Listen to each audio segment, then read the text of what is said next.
Lisa Mitchell vanished without a trace, leaving behind her children, her family, and a trail of chilling emails and voicemails that only deepened the mystery. For 2 years, no one knew what happened, but the truth was far darker than anyone imagined. Hidden beneath her own home, buried in cement, was a secret her partner thought he could keep forever. What followed was one of the most daring undercover operations in Canadian history, Operation Aurora, a year-long deception that finally forced a killer to confess. This isn't just another crime story. This is the most haunting, shocking, and unforgettable case you will ever see. Lisa Mitchell was born on August 5, 1983 in Calgary, Canada. From the time she was a child, she had a creative spark. At just 4 years old, she discovered a love for drawing, and as she grew older, that passion only deepened. In high school, her artistic side expanded into music. She started a small band with friends, blending her love of art and sound into something that made her stand out. After graduation, Lisa put college on hold. She needed to support herself financially, so she worked a string of part-time jobs. While waitressing at a restaurant, she met a man named Alan.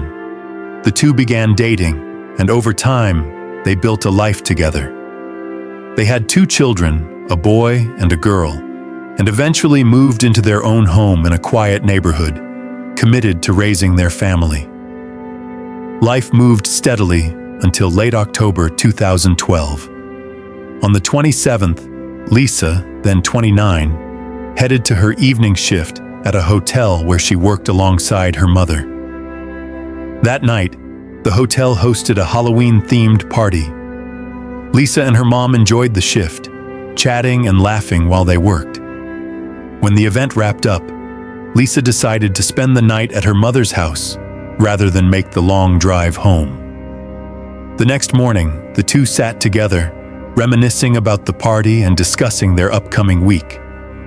Then Lisa's phone rang. After the call, she abruptly told her mother she needed to head home right away. She said goodbye, climbed into her car, and left. Her mother thought it was unusual but didn't press the issue. As the days passed, however, that uneasy feeling grew. Lisa usually checked in with her mom several times a week, no matter how busy life got. This time, there was nothing. Calls went unanswered. At first, her mother told herself Lisa must have been busy with work and the kids. But when several days passed without a single word, worry turned to alarm.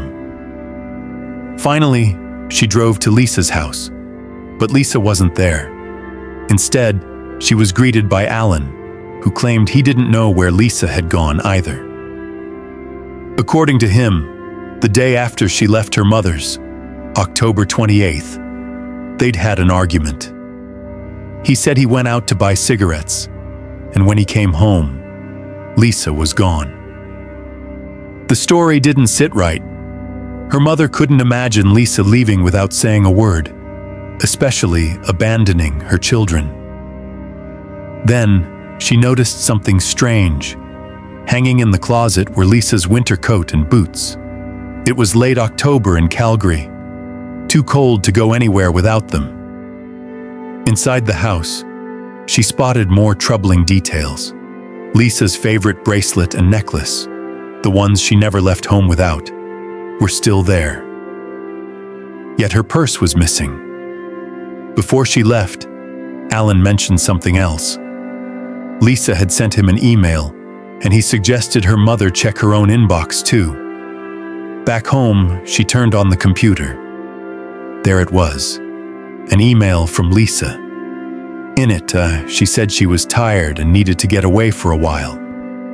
More messages followed in the coming weeks, each one insisting she was fine. But no matter how many times her mother asked, Lisa never explained why she had suddenly left or where she had gone. Don't forget to subscribe to our channel.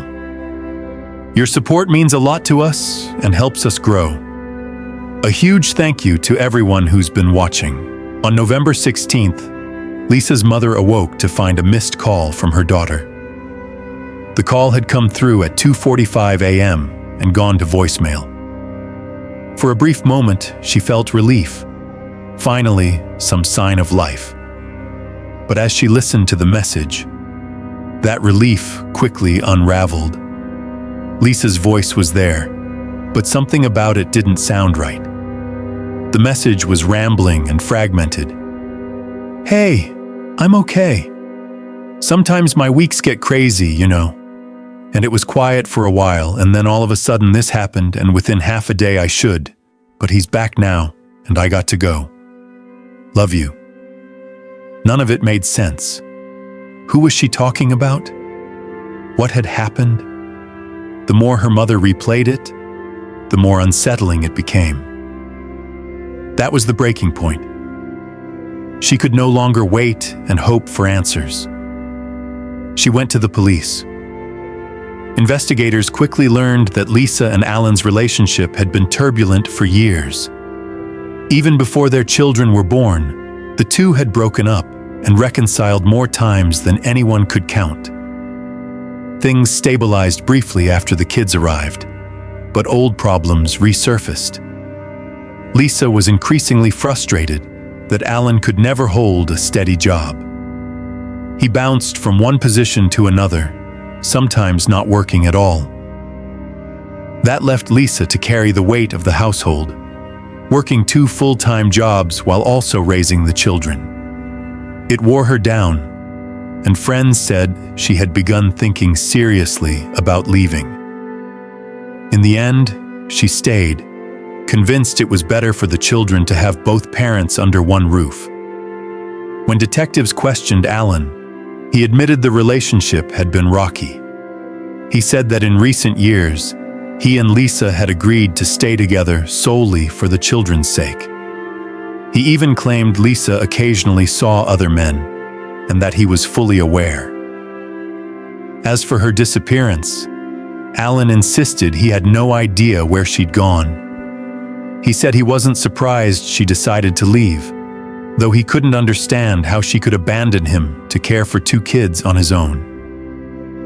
Police searched the couple's home, but found nothing conclusive.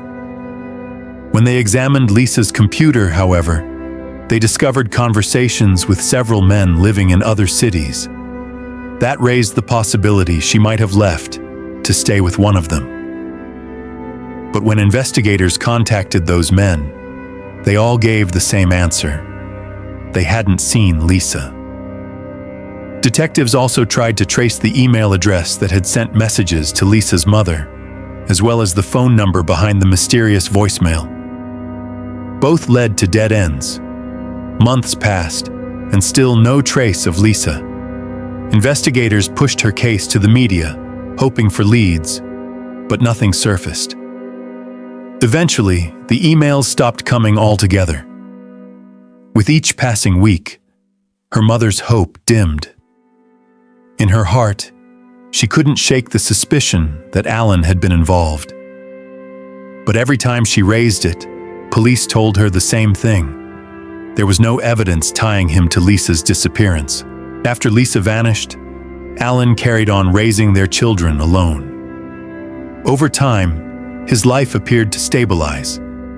He secured a steady job after meeting a man who was opening a car dealership, and the man's girlfriend occasionally babysat the kids, easing some of his burden. Not long after, Alan began thinking about dating again. One day, while leaving work, a woman accidentally rear-ended his car during bad weather.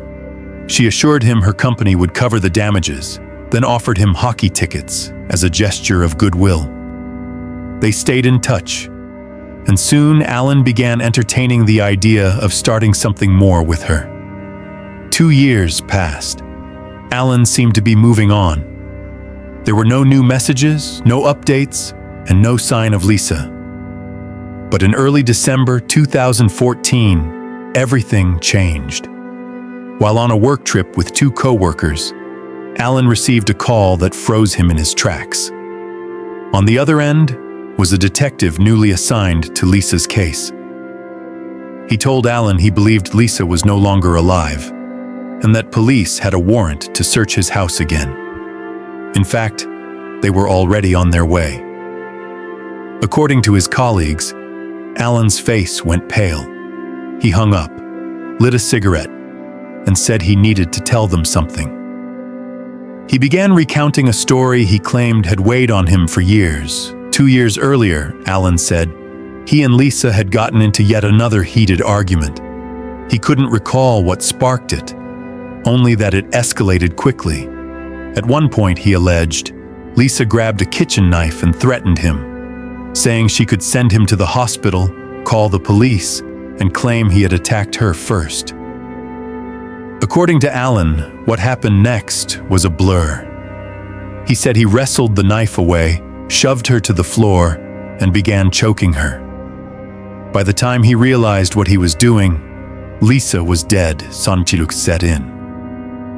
Unsure what to do, he buried her body beneath their home and tried to make it appear as though she had simply walked away. After his admission, Alan looked to one of his co-workers for advice. He knew this man had once shared a dark story of his own, how years earlier he had crashed a car while drunk, killing a friend.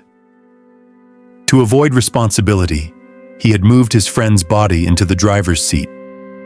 Now, Alan was searching for guidance, hoping someone else's crime could light the way out of his own. Together, they tossed around ideas. Alan considered fleeing or hiring a lawyer immediately to challenge the search warrant. At one point, he even suggested going back to Calgary and setting the house on fire, but quickly corrected himself, admitting flames wouldn't be enough. To truly erase evidence, he said, he'd need to blow the place up. In the end, he concluded that running was the only real option left. His co-workers, shockingly, agreed. Alan began weighing where he might go, but there was one factor he hadn't accounted for. The call he had received wasn't just a routine notification. It was the final move in a year-long undercover police operation designed to box him in. Every word Alan said to his colleagues was part of a trap, and his so-called confession was exactly what detectives had been waiting for. In 2013, the province of Alberta updated its laws on missing persons, granting law enforcement broader authority to dig into investigations. Around that time, Lisa Mitchell's case was reassigned to a new department, and detectives immediately put those powers to work. One of their first steps was to re-examine the mysterious voicemail Lisa had left her mother. Phone records revealed that the call didn't come from Lisa's regular number at all. It had been placed from a cheap prepaid phone that had only been active for about a month after Lisa vanished. In that time, the phone was used just 5 times, once to call Lisa's mother and 4 times to call Alan. Yet Alan had never mentioned those calls to investigators. Even more troubling was the location data. All 5 calls had been placed through a cell tower near Alan and Lisa's home. If Lisa had truly left town, as Alan claimed, how could her phone be pinging from right where she supposedly no longer lived? Detectives pressed further, this time into Alan's financial records. What they found was damning. On the very day Lisa disappeared, Alan made a series of disturbing purchases: a large plastic tub, bleach, rubber gloves, cement, a bucket, wooden boards, and cat litter. The last item was especially suspicious. Alan was severely allergic to cats. He had no reason to buy it. Put together, the items painted a grim picture. Alan had been preparing to dispose of a body. As for the prepaid phone, investigators linked it directly back to him. A receipt from Walmart, paid with Alan's own bank card, showed he had purchased the exact same model of phone used to make those 5 calls. Still, suspicion wasn't enough. Detectives knew they needed one of 2 things to bring Alan down: Lisa's body or his confession. So they launched an elaborate undercover sting, codenamed Operation Aurora. The plan began simply. An undercover female officer staged a minor fender bender with Alan, sparking a casual conversation that turned into a friendship. Soon after, she introduced him to another undercover operative, this one posing as a businessman opening a car dealership. The man offered Alan a job, and quickly the two grew close. To maintain the illusion, police went all in. They set up an actual dealership, complete with staff. Several more undercover officers were placed inside, weaving themselves into Alan's daily life. Even the woman who occasionally babysat his children, the girlfriend of his co-worker, was part of the operation. Over months, Alan grew to trust them. When the time was right, detectives staged the final phase, a fake business trip with two of the undercover officers. During the trip, the lead detective called Alan, posing as law enforcement, and told him police were about to search his house because they believed Lisa's body was buried there. The strategy worked. Panicked, Alan confided in the two men he believed were his closest allies. Both were wired with hidden recorders, and they captured his full confession on tape. Shortly afterward, Alan was arrested and brought back to Calgary. At the same time, investigators executed the search warrant. They had combed the property once before, 2 years earlier, but had found nothing. This time, guided by Alan's purchases and his confession, they looked more closely. In the basement, they noticed something odd: a raised cement platform in the corner. It looked unnatural, and its dimensions matched perfectly the wooden board Alan had purchased years earlier. Officers began dismantling it. Beneath the cement, they uncovered a hidden cavity. Inside was a large plastic tub filled with salt and cat litter, and inside that tub lay the remains of Lisa Mitchell. Although Lisa's body had been hidden beneath Alan's home for 2 years, his attempt to conceal it ended up backfiring. The way he stored the remains, sealed in salt and cat litter, actually slowed decomposition enough for the medical examiner to determine her cause of death. Just as Alan had confessed, Lisa had been strangled. That wasn't the only evidence working against him. On Alan's computer, investigators uncovered a disturbing digital trail. In the days following Lisa's death, he had searched the internet for information on how different materials and conditions affected decomposition. Even more incriminating, the emails supposedly sent by Lisa in the weeks after her disappearance were traced directly back to Alan's device. Detectives also made another chilling discovery. Alan had secretly installed spyware on Lisa's phone. The program allowed him to monitor her calls and record audio. That was how he obtained the clip he later used to fabricate the strange voicemail her mother received in the middle of the night. This revelation suggested that Lisa's murder may have been premeditated, contradicting Alan's claims that it had been a heat-of-the-moment fight. Still, proving deliberate planning beyond all doubt was nearly impossible. Prosecutors eventually agreed to reduce the charge to second-degree murder, which carried a lighter penalty. Following his lawyer's advice, Alan pleaded guilty in exchange for avoiding a first-degree murder trial. Even then, he insisted he had acted in self-defense, portraying himself as a long-time victim of domestic abuse at Lisa's hands. The prosecution countered with a very different picture: a man who carefully planned his partner's murder, executed it, and then spent years covering it up. In the end, the judge found there wasn't enough to convict him of second-degree murder. Alan was instead found guilty of manslaughter and sentenced to just 7 years in prison. The decision outraged Lisa's family. Prosecutors immediately appealed, and the court extended Alan's sentence, but only to 10 years. The blow was even harsher when Alan was granted early release after serving just 5. That freedom didn't last. Alan quickly violated his parole and was sent back to prison, where he remained until his official release in 2022. The punishment may have felt shockingly light, but investigators still saw the case as a rare and remarkable victory. For over a year, a team of undercover officers had infiltrated Alan's life, posing as friends and colleagues, building trust, and patiently steering him into a trap. In the end, it worked. Alan confessed in his own words, exposing the dark secret he had carried for years. As for Lisa's children, they were placed in the care of her mother after Alan's arrest. They have lived with her ever since, growing up far from the shadow of the man who took their mother's life. Share your thoughts on this story in the comment section. And don't forget to hit the like button and subscribe if you enjoyed this video. Thank you for watching.